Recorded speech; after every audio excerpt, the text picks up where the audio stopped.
بسم الله الرحمن الرحيم كسعته قدومياشة دقموينكا iyo deegaanada gobolka Banaadir ku socoto agaasimaha waaxda canshuuraha dawladda hoose Xamar ku socoto shirkadda Man Agents oo taliyaha ciidanka ilaalada deegaanka Xamar taliska qaybta guud ee booliska gobolka Banaadir agaasimaha guud ee dakhliga kala duwan agaasimaha guud ee maamulka maaliyadda xogayaha guud ee maamulka gobolka Banaadir gudoomiye ku xigeenada maamulka gobolka Banaadir ujeedo joojin canshuuraha guryaha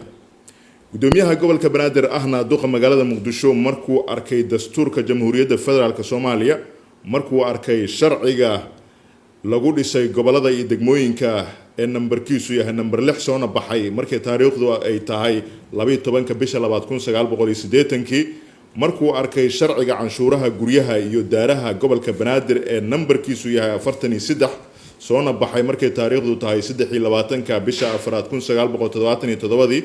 markuu garwaaqsaday in laga maarmaan ay tahay in la nidaamiyo hanaanka qaadista canshuuraha guryaha iyo daaraha gobolka Banaadir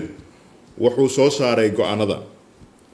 laga bilaabo maanta oo taariikhdu ku beegan tahay 24 bisha 10 sanadka 2022 gudoomiyaha gobolka Banaadir ahna duqa magaalada Muqdisho mudane Yuusuf Xuseen Jimcaale Madaale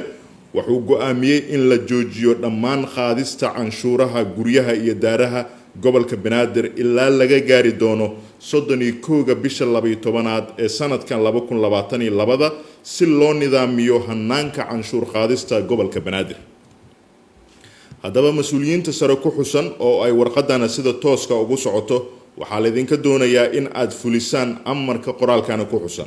sidaas daraadeed mas'uuliyiinta ogeysiinta ku leh qoraalkana waxa iyaguna lagu wargelinayaa inay sidaas ula socdaan fulin wacan